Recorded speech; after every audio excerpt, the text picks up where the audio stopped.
And welcome once again to EWTN's Bookmark. I'm Doug Keck, your host. Our guest author is Father Peter John Cameron, O.P., author of Mysteries of the Virgin Mary, Living Our Lady's Graces, and it's published by Servant. Welcome, Father, to EWTN's Bookmark. Great pleasure. Great to have you here. Thank you. People will remember back in the spring you were on actually with Father Mitch. That's right. Talking about two things. One specifically about this particular book, but also something else to do with Our Lady, Magnificat. What is Magnificat? Yes. Magnificat is a monthly magazine, a worship aid, that contains all of the prayers, the readings from Mass, along with prayers for morning and evening, little biographies of lives of the saints, meditations for each day, along with other devotionals, to aid people in their life of faith, but especially in living the liturgical life of the Church. Okay, is there a connection between you working on Magnificat and writing a book like this?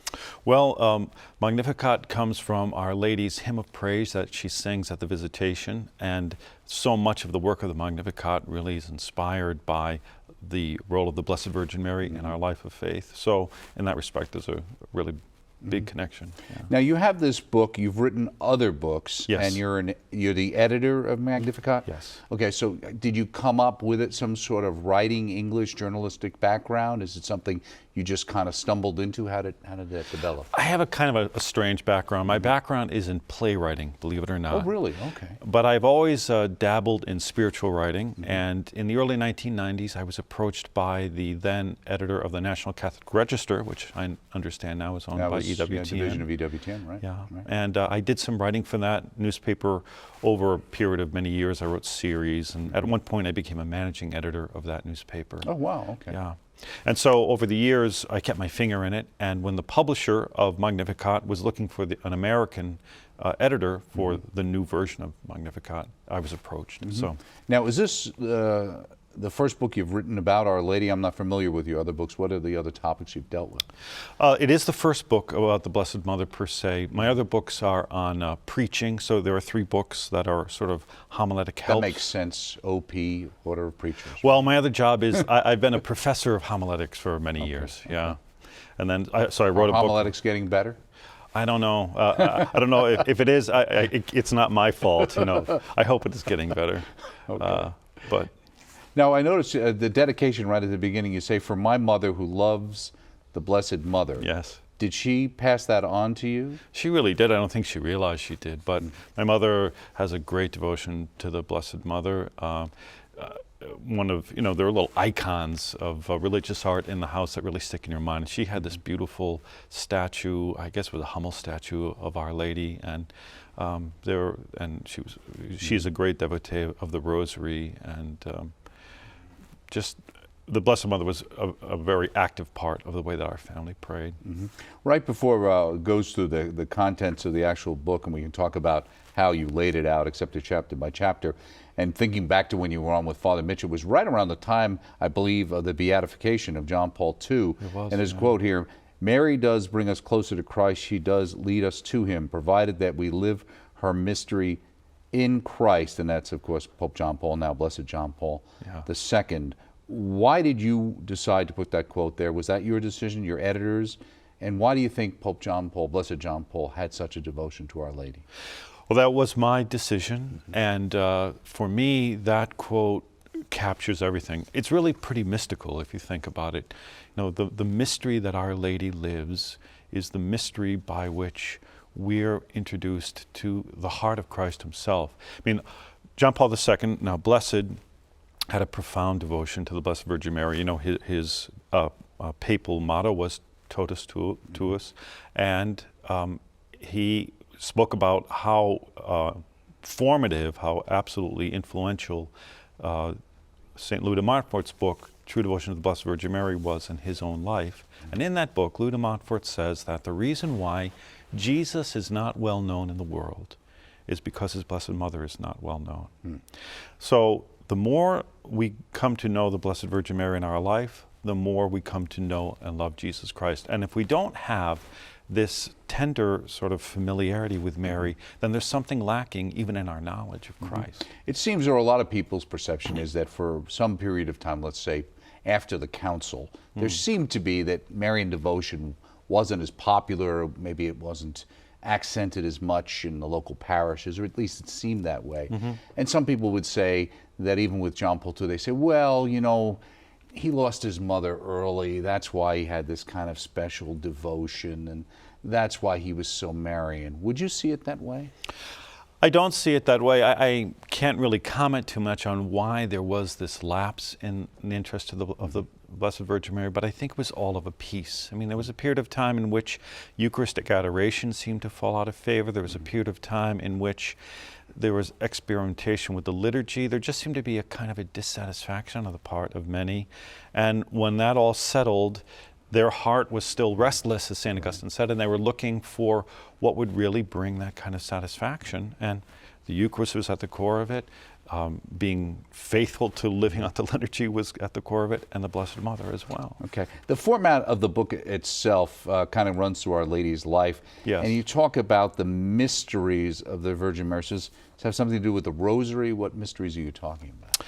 The mysteries have to do with anything, any event in the life of the Blessed Virgin Mary in which God acts. Because when God acts in Mary's life, it is not simply for Mary, but it is for us.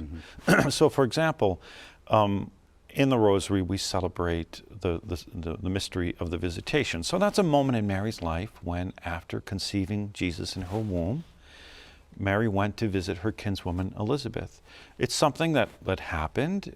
It's a kind of a minor event in terms of sort of just what happened in the ordinary everyday life of the Blessed Virgin Mary. And yet it enjoys this exalted place in the liturgy and in the faith life of the Church, because the more we return to what transpired in that moment when Mary and Elizabeth were together, the more we are given the life of Christ. And so the mysteries then warrant our meditating on them and begging for the grace to enter into them more and more deeply, because the more we penetrate those mysteries, the more their force, their effect takes effect in us. Well, on page 52 in the Living Our Lady's Graces, you talk about the idea, it struck me, we are like Elizabeth. What do you mean by that? When Elizabeth greets the Blessed Virgin Mary, she says, "Who am I that the mother of my Lord should come to me?" So before this most auspicious event of the Mother of God now bearing in her womb God himself. So when Mary comes to Elizabeth, it is in a way like the first Eucharistic procession. Mary is like the living tabernacle. And Elizabeth is aware that there is something of heaven on earth happening before her in her own house. And before that, we're all of us aware of our own inadequacy, our own limitation before this. So as she cries out, "Who am I that the mother of my Lord should come to me?" She is expressing her own, her own littleness, her own need, her own weakness before this great mystery. And it's only God's mercy, God's grace that makes it possible for her to be before, to participate in it, and that's what she's begging for. And Mary exceeds. Now, in the preface of the book, which you wrote, you quote St. Therese of Lisieux, Doctor of the Church, who once said, "For a sermon on the Blessed Virgin to please me and do me any good, I must see her real life, not her imagined life." And later on you say the aim of this book is to present this quote-unquote real life. What's the difference there? Well, for many people, Mary can be kind of an abstraction. So there's a kind of a piety about Mary that makes her to be, so high and exalted and so above ourselves that she seems too distant and removed for me to be part of my everyday life. And so, and Therese reacted against that kind of a spirituality. There was a lot of Jansenism, the heresy of Jansenism in the time of Therese. And what is Jansenism? So Jansenism is a heresy that exalts to an undue proportion the transcendence, the majesty of God. A little kind of dualistic in a lot It's of very ways, dualistic, right? and in a way, and to that degree, it downplays in a detrimental way the humanity of Christ and the immanence, how God longs to come close and to be involved with us and in our lives and in every dimension of our lives, even the things that we find most uncomfortable or fearful or shameful. And so to preach about the Blessed Virgin Mary according to the way that this doctor of the church, Therese, was really looking for. She wanted to see Mary involved in the concrete, ordinary things of our life. And that's what the mysteries really capture. And what would be a good example of that kind of event in Mary's life that was real? Well, her birthday, for example. The church celebrates the birthday of the Blessed Mother. Why? There are almost no other occasions in the church's liturgical year in which we celebrate the birthday of a saint. Usually we celebrate the day of the saints dying, of the saints entering into heaven. Okay. But for John the Baptist, we celebrate his birthday, and for the Blessed Mother, we celebrate her birthday. Why? It must be because after the Blessed Mother assumed into heaven, and the role of the Blessed Mother, her presence in the church was so strong, as it was from the moment that she was with the apostles in the upper room in Pentecost. The people of God wanted to know as many details about Mary's life as they could.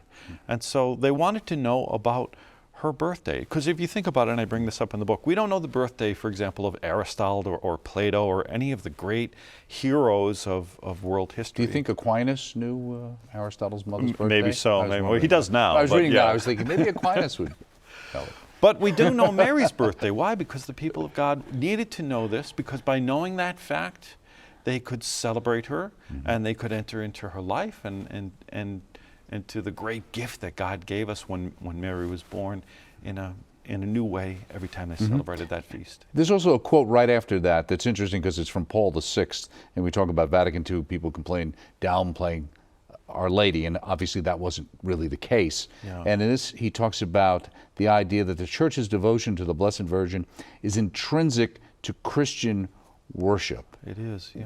Why did you want to put that there? And especially the idea of, so many people think, let alone Catholics, don't see her as intrinsic. And this is the driving principle of the book, that our devotion to the Blessed Mother is absolutely intrinsic to our worship. And there are many ways of coming at it, but to start from the scriptural basis, we have to go to be with our Lord on the cross and listen to what he says to us from the cross, because he has very few words, and one of the words that he speaks is, "Behold your mother." Now he's saying that to John, and John represents the church. He represents all of those who want to be the beloved disciples, so you and I. And notice it's not a suggestion, it's a command. Behold your mother. That is to say, this woman now who stands at the cross, who gave birth to me, is now going to continue to live her vocation by being your mother. And so, if you want to be a follower of mine, you want to be true to me, you have to embrace her as your mother. This is my gift to you, my parting gift to you from the cross, because the Lord knows how much we need the maternal mediation of Mary in our life of faith. That we need to it is very important that we not be alone in the way that we enter into our relationship with God. Just as Jesus comes to us through the Blessed Mother, so Louis de Montfort says, we go to Jesus through the Blessed Mother, because the risk is always to return to the kind of self-reliance that Adam and Eve showed in the Garden of Eden, wanting to be like God by throwing off all of their other relationships. And to safeguard us in that way, God gives us this relationship with the Blessed Mother that keeps us as close to his heart as we can, because no one knows the heart of God better than the Mother of God. Right, and you point that out elsewhere in the book. And we talked about the idea of mysteries. It connects to the Rosary. You say when we talk about the word mystery, we mean something that we acknowledge, that we recognize to be real and true, but that we do not possess. That's right.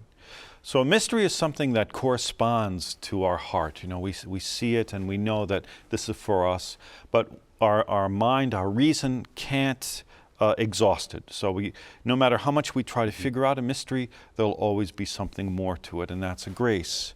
So, and God is constantly revealing these mysteries in our life in big and little ways. But as I say, in the mysteries of the Blessed Virgin Mary, all of these events that happened in history but aren't limited to history are given to us to give us a greater share in the heaven that comes to us through the one who was the mother of heaven in a way. Now you say that this book can be read from beginning to end and then picked up again on each Marian feast Yeah. throughout the church's liturgical year. Yes. Then you go on to say, while it is intended for everyone, and I found it eminently readable and, for the average Joe like me to be able to get a lot out of, you say, my hope is that priests and deacons who preach the mysteries of the Blessed Virgin Mary will find this little book beneficial. Do they need help in this area? Well, I need help in this area, so that's one of the reasons I wrote the book. Because, some of the mysteries we don't think about until they're on top of us. So, for example, the Assumption, or as I say, the birthday of Mary, or the presentation of Mary. And when they come, we want to preach, and we want to be able to preach well. And I thought it would be great to have a resource where we would compile some of what the fathers of the church and the great saints have said about this particular mystery, to kind of give a rationale for why this mystery is important to our life and how it fits into the liturgical life of the church, and then some spiritual insights that might help me to live my faith in Christ with a bit more sureness and certainty, united with the Blessed Virgin Mary. In you doing your research and going through this, what was the most surprising spiritual insight for you? Oh, it's a great question. I was very taken when I was writing the chapter on Our Lady of Guadalupe. For me, the mystery of Our Lady of Guadalupe is one of my favorites, because the Blessed Mother shows herself in that miraculous tima, the poncho of St. Juan Diego. And although the Blessed Mother appears very often throughout the history of salvation, this is the only time where she has left us her own image. So we have an image of Fatima, we have an image of Lourdes, but they're based on depictions of artists. But this is Mary's own, depiction of herself. And all of the miracles associated with Guadalupe I found just so breathtaking. So, for example, the miracle of Guadalupe happened in the 16th century. Well, this is when the Reformation was happening in Europe, and 5 million Catholics left the church because of the Reformation. Well, more than 5 million Catholics came into the church because of the Blessed Mother's apparition in Mexico. Right. Yeah. Now, starting the book off, again, there's 15 different chapters. Right at the beginning, you start off with basically 7 reasons for Marian devotion. Did you feel it was important to establish why it's okay to have Marian devotion?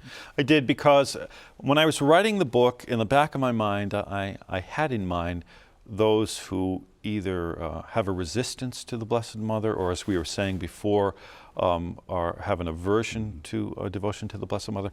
So I wanted to try to cut them off at the pass, and to write a chapter that would give a kind of a philosophical explanation for that justifies devotion to the Blessed Mother. And if you see, they're not based on sort of academic ideas, but they're based on our own experience. That devotion to the Blessed Mother is given to us because God knows how much we need the Blessed Mother in our life in order to live our life in Him. Right. Yeah. Well, the number one is God has Marian devotion. Yeah. So that was kind of interesting. And then number 3, all God does in Mary, He does for us. Yes. We may be tempted to balk at Mary's perfections. Reflecting on her goodness and virtues can remind us of our own depressing defects and failings. Yes. Yeah.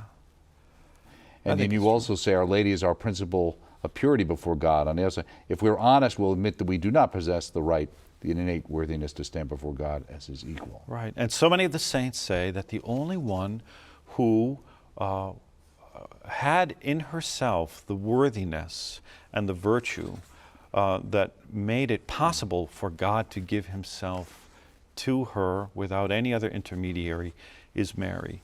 And if we look at ourselves, and relationship with the Blessed Mother really provokes that kind of humility in us. If we look at ourselves, we see we're not immaculately conceived. We give in to the tug of concupiscence, all the time, that we're selfish, we're petty, we're envious, etc. But we still want a relationship with God. And yet that can create a terrible kind of conflict in us, because we have this desire to be so close to God, but the more we see ourselves, the more we see just how ill-equipped we are for a relationship with God. What can overcome that?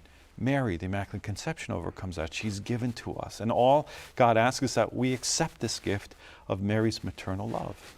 Well, you say, and this is, I'll jump ahead to number 7, we're devoted to Mary because she is devoted to us. And I always think of all the apparitions when she comes to speak to her children. But in number 6, and this is probably the one that kind of jumps out at most people, the idea that devotion to Mary increases our intimacy with Christ. And you say one, quote unquote, unfounded rationalization for eschewing devotion to the Blessed Virgin Mary is that it somehow, quote unquote, interferes with our relationship with Christ, but just the opposite is true. And that's obviously something that certainly people who aren't Catholic usually would see.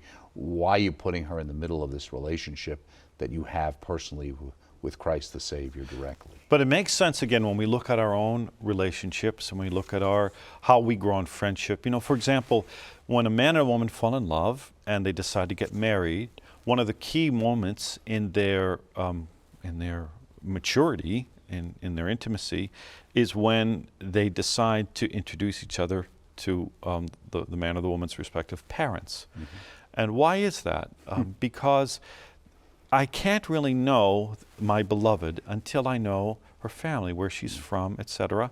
And the more I love my beloved, the more I want to know her parents. Why? Because then I have a sense of who gave birth to her, who loved her when she was the littlest, who the mother, Blessed John Paul II says, a mother is the mother of not just of the biological person, but of the person himself or herself. So I see some of my beloved's character traits in her mother and father. So it's not an interference to meet her mother and father, but it's, in anything, it helps me to love my beloved more by being introduced to them. In chapter 2, you make a connection between Olympic champion Michael Phelps and Our Lady. What's the connection? Well, I'm talking about the Immaculate Conception, and for me, the Immaculate Conception is one of the mysteries that is most misunderstood, it seems. Because the point of the Immaculate Conception is that God does something extraordinary in Mary. Yes, it is for her. It's to prepare her to be the Mother of God and to make her most, to change everything in her, to transform her so she is truly, fittingly the Mother of God. But also it is to give us a sense of something that goes beyond our own fallen state. So, you know, I remember that day when Michael Phelps won those 8 gold medals.